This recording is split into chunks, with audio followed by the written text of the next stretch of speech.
Are you wearing the Chanel boots? Yeah, I am. Marie Antoinette, Elle Woods, Wonder Woman.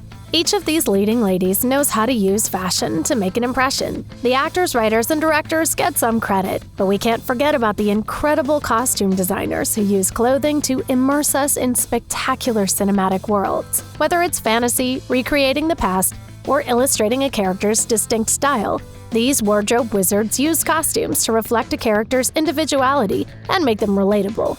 The shape, color, and texture a designer chooses creates a bold visual statement and demonstrates everything from a character's personal growth to where the story might take us next. Let's explore some of the amazing costumes from our favorite films and discover how they contribute to such marvelous storytelling. Now tell me, where did you get that beautiful cape? Great movie costumes can make us feel like we're being transported into another reality. The present can be transformed into the past, the future, your jacket is now dry. Even an alternate universe. And there's no better place to start discussing the importance of wardrobe than with 1939's Gone with the Wind, which uses costume design to transport us to America in 1861. Costume designer Walter Plunkett not only created one of the most accurate costume portrayals of the South during the Civil War, but also used Scarlett O'Hara's wardrobe to demonstrate the restrictions and expectations of the time. When Mammy chid Scarlett for her dress, we immediately get the sense that she's someone who rises up against social restrictions. Her dress at the barbecue is different from those worn by the other women, with covered shoulders and chests. The green ribbon symbolizes one of Scarlett's flaws, envy, but her stubbornness also endears us towards her. As if I couldn't get a better bowl than that old maiden breeches. In Titanic, the 1912 fashion reflects the transition from traditional to modern styles. Costume designer Deborah Lynn Scott won an Oscar for her work, and one of her biggest accomplishments was being able to realistically illustrate the differences between the first-class and third-class passengers. When it came to Rose and her peers, there was a focus on lace and beading. For the lower-class passengers, there are diverse immigrants wearing clothing from Irish, Italian, Eastern European, and Scandinavian backgrounds. What does she know about misery? Accurately portraying culture is a challenge for designers, but making some creative tweaks to historical accuracy is not necessarily a bad thing. Memoirs of a Geisha is set in early 20th century Japan. Designer Colleen Atwood mixed modern silhouettes with her research on kimonos. While many point out that Atwood's kimonos are different from traditional kimonos, it's done on purpose, so they would be more impactful for the film. Who is responsible for this? Many films use this technique of modernizing historical wardrobes so that today's audience can relate to a story and its characters. The costumes from 2013's The Great Gatsby aren't very historically accurate. For example, designer Catherine Martin decided not to flatten women's chests, which was popular in the 20s, but the modern elements she chose to include create a distinct tone, allowing us to see ourselves in these characters. Is this absolutely where you live, my dearest one? Jacqueline Duran designed the costumes for 2019's Little Women and won an Oscar for her portrayal of popular 1860s fashion. But she still took liberties with the dresses the characters wore, skipping hoops and bodices so that the clothing was less restrictive, in order to reflect the inner strength and independence of the women on the screen. Duran also designed the costumes for Atonement. Keira Knightley's green gown is iconic, but definitely shows more skin than was appropriate in 1935.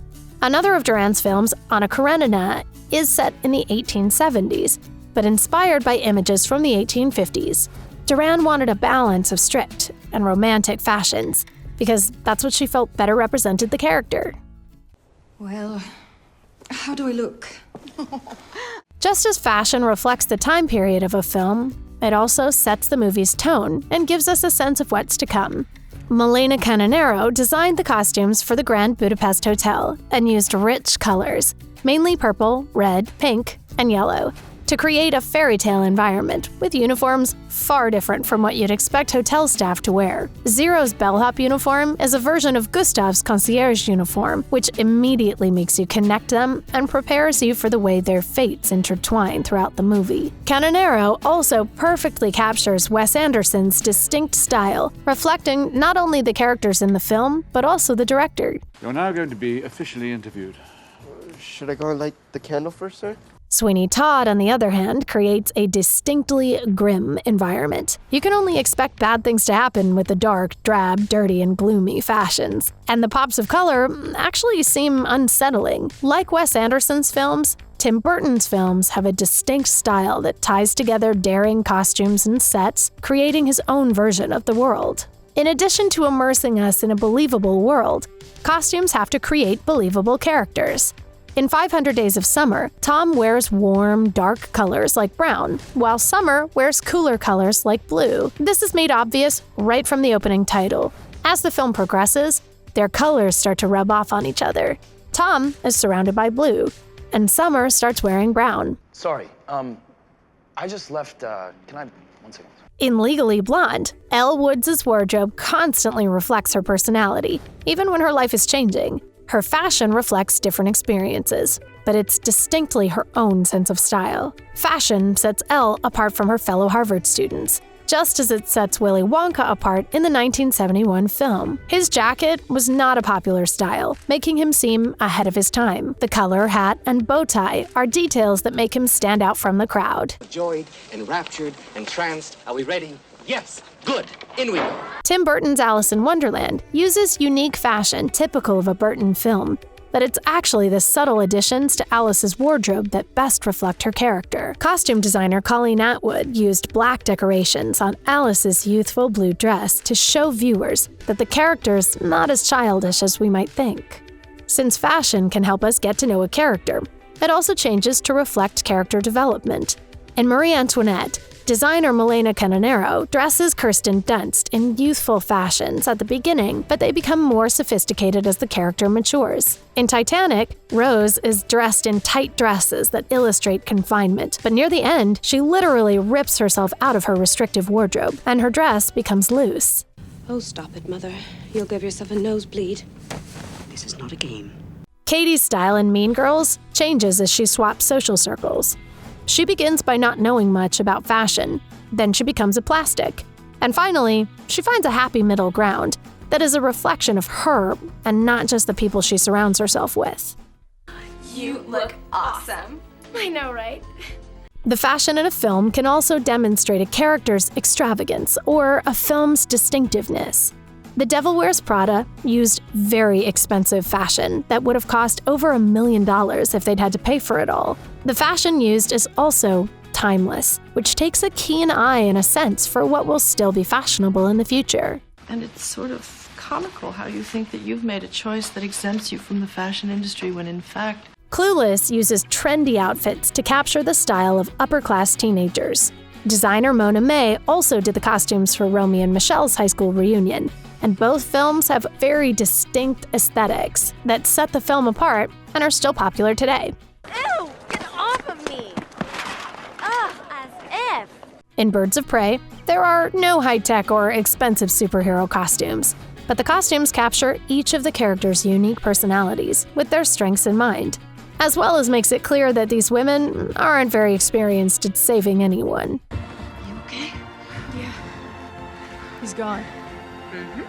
Of course, capturing character becomes a lot trickier when movies are about real people, like Marie Antoinette. Sure, designers have actual images to look back on, but accuracy definitely faces more scrutiny. Julie Weiss designed the costumes for FRIDA based on real portraits.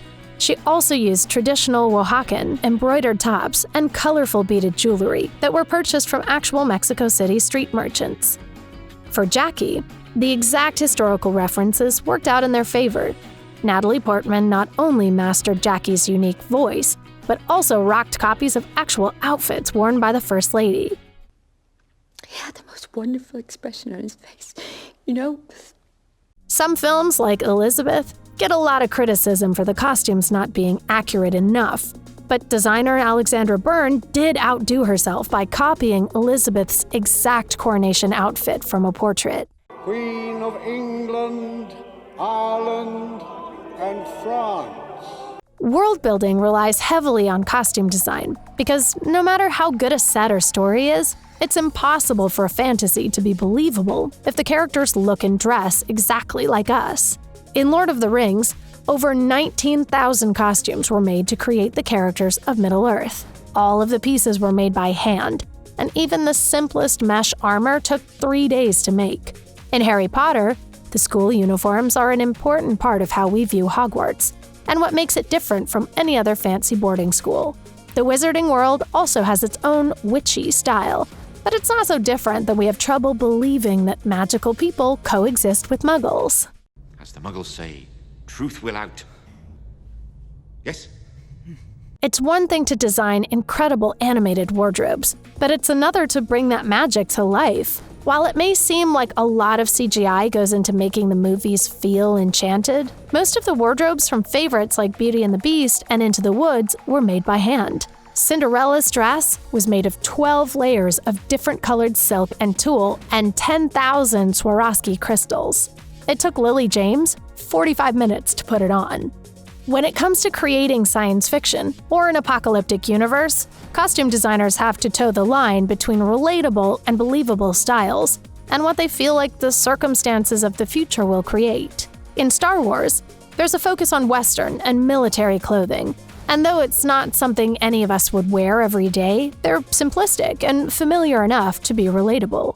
With the blast shield down, I can't even see. How am I supposed to fight? Your eyes can deceive you. Don't trust them. In Mad Max: Fury Road, extravagant clothing just wouldn't make much sense. The way a character is styled allows us into their headspace and tells us their role in society.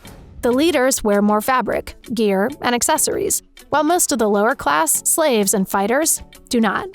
Superhero films also take it upon themselves to create new worlds.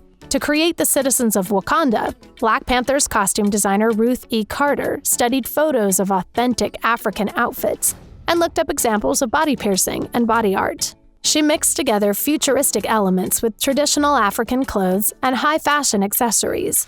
Most of the costumes were created with hand painting and 3D printing. The costumes match the incredible city aesthetic that makes Wakanda look so unique. I accept your challenge. As CGI improves, costume designers are starting to use it to enhance costumes. In Guardians of the Galaxy, there is a mix of real actors plus CGI characters. Some of the costumes are computer designed, but there are still a lot of practical elements used.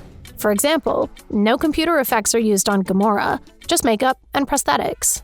Meanwhile, Captain Marvel's costume uses 3D elements and CGI to seem more powerful and dynamic. But designer Sonia Milkovic wanted Carol Danvers' look to embrace her gender without being objectifying. So there was still a lot of time spent building and creating believable costumes that weren't just digital. As for Wonder Woman, her costumes definitely needed the CGI treatment to look as fluid and functional as they do. But her look still represents older versions of her character. And Diana Prince wears a lot of other costumes with goddess-like elements that don't rely on CGI to make them cool. Which movies have your absolute favorite costumes? How do you think they contribute to the story? Let us know your thoughts in the comments down below. And hey, don't forget to hit that button if you enjoyed this video and subscribe to our channel for more. Thanks for watching.